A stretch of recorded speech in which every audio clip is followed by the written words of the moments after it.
Welcome back sa ato ang backyard diri sa Barili, Cebu.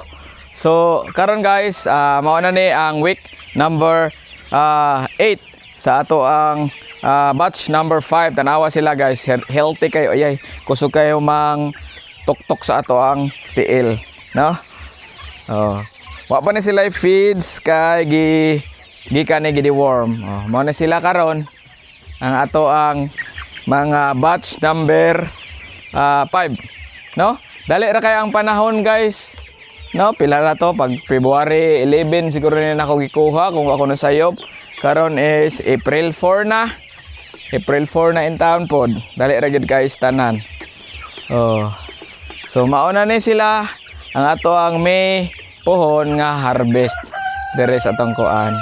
Dagko og uniform ang ilang gidak-on guys, tanawa ninyo, makita ba ninyo diha sa camera?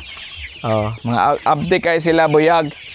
So inatiman gani nato sila, no, gikan pag piso. So hatag gitag mga lamian nga mga feeds like sa akong gigamit diri ang Filmico. Then maghatag po mga supplement like Multilite Premium, mao gyud akong gipang gamit diri since day 1 ani nila atong mga grow. Sa ikalima na po ni sa kabatch, proven na nato, no?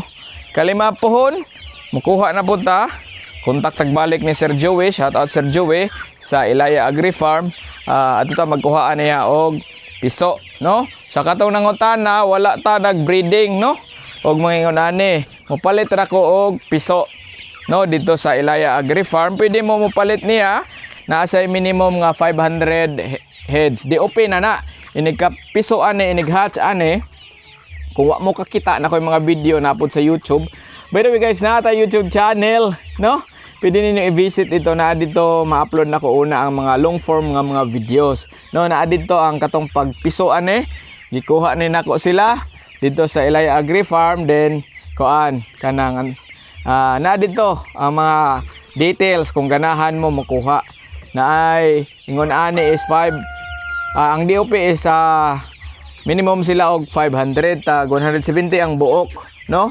I-message lang ninyo si Sir Jubax or ang Ilaya Agri Farm, mao na ang farm owner aning mga manuka or pisua. Oh, nindot kay ahang mga piso guys, healthy kaayo kay maayo pod pag-atiman. Adto ko magkuha niya sa katong nangutana lang. Nya by the way pod, ang kaning uban magod nga mag-message nako is mag-breeding dayon ilang kuan. Breeding dayon ilahang kuan ani niya. Dili ni siya for breeding. If one na ni siya, gi-design na ni siya sa dominant season nga pang layer, no? Pang free range free range nga layer. Yun ana na ilang design ani niya. Dili na siya maayo i-breed. Pwede gud siya i-breed pod kung pang backyard lang nato, no? Backyard libre lang ba? Para kuan unsay pangalan ani kuan sila pang inyuha lang konsumo ba, pero mausab na, dili na siya ingon ani ang resulta, dili na siya prolific, dili na siya kusog kay mo itlog ana ba. So ana lang, share lang nako ninyo. Kuan mo ni ang ato ang batch number 5, week 8 na sila po.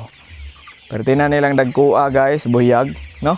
Ya mga next week siguro or middle April, i-range na ni nato sila.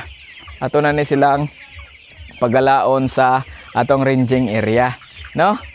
Kay para malipayon sila. By the way guys, kani sila tanano kuan na ni sila reserve na ni sa atong mga followers, mga OFW, mga taga North ug South nanguha ani, no? Thank you guys so much ninyo guys. Mauna ni sila ang katoang batch number 6 sa katong nanguha, tanawan ninyo.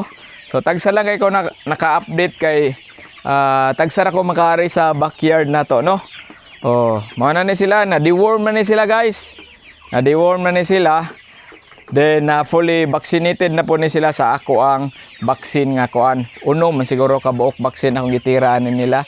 Koraisa ang kinatapusan nga vaccine. Katong pakikita tanawan ninyo kung uban mga video guys, naidaghan kong video sa YouTube ug sa akong Facebook.